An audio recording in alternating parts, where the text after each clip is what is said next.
Welcome to Mastering Salsa Psychology. I understand that this is quite a unusual approach to learning salsa, and probably you haven't really been confronted with any courses on this topic before. Now, but I assume that if you have purchased this course, you are really into the idea of learning as fast as possible. And really, this course is about mastering salsa in the shortest amount of time. And I mean, proper learning, it's not like a cheat sheet or anything like that. It is just cutting time off your learning curve. And as you might imagine, like in anything, even in salsa, there are specific techniques and methods that you can use in order to shorten your learning time, to learn faster, to understand dance steps quicker, to remember things, and so forth. Okay, so let's just take a step back before we go into it in depth and ask ourselves the question, well, why do we dance? Why do you dance? You maybe have never asked yourself that question. Maybe all you think to yourself, oh, it's fun. You dance because it's fun. But actually, most people, in my experience as a teacher, have a deeper motivation, yes, or have several motivations. And before we achieve anything, before we move into any mastery, we need to know why we're doing what we're doing. If you have anything to do with personal development, you know the importance of goal setting and being clear of your objectives before you start. And if you are clear and have the vision, then you will be able to get to your goal faster, okay? Because if you don't know where you're going, how could you ever go to a specific place in the first place, okay? So ask yourself the question now, why do I dance? Why do you dance? What makes you want to dance? Is it for fun? Are you into it for the social aspects? Do you like meeting the people through the dance community? Do you enjoy the community feeling? Are you a shy person who wants to, or who feels that in the salsa community it's really easy for you to meet friends? Are you looking for a date? That's not unheard of either in the dance community. Do you have a love for movement?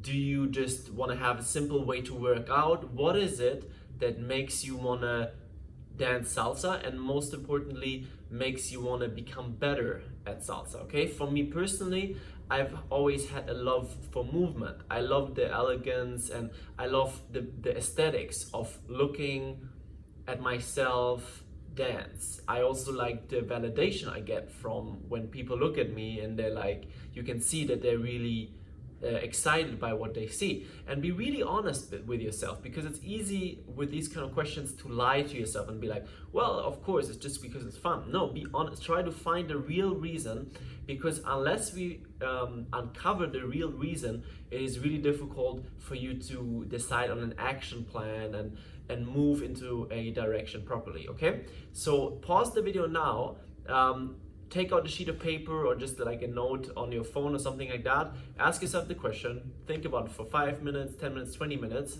as long as you need. Why do you dance? Okay, pause the video now and ask yourself the question.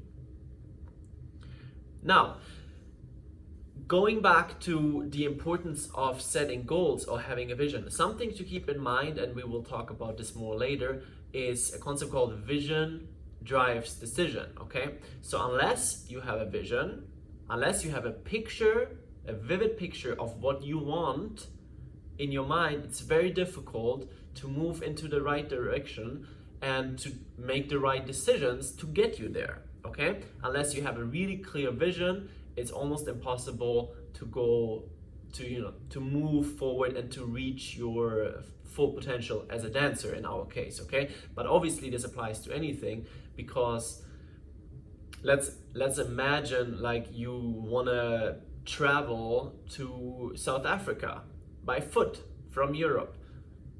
You don't have to have a map. You have no conception where South Africa lies. You don't talk to anyone about it. You don't know where you're going.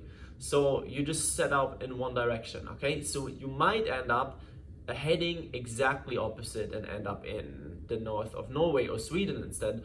And you know, this is in simple terms what happens when you set out to learn something without being really clear. Yes, it's much easier and it's so much faster to learn anything, and even salsa, if you know what your goals are, you know your objectives, you have a vision that drives decision. Okay, now if we take it from here and we have created some kind of like goal and like just idea where we want to get, let's talk a little bit about what we can expect from mastering the psychology of salsa. Okay, I would argue that you'll be able to shorten your learning curve by half. Okay, so what happened to me is that I went from like a beginner to a teacher in 3 years, which is really unusual. And the reason this happened is because I'm kind of a hacker, and I'm kind of I always want to do it the most efficient way possible. Okay, I always search for effectiveness. I'm always also not afraid to invest financially or energetically. So for me, it took 3 years from becoming a student to becoming a teacher. Now, what I see, and this is something that is really important to you, is that I see many people who are kind of stuck in a on a level, on a plateau throughout many years while they're in salsa, and they never really get to the next level because they don't have the right tools to learn fast, you know, because they don't really understand the principles that we're going to talk about in this course.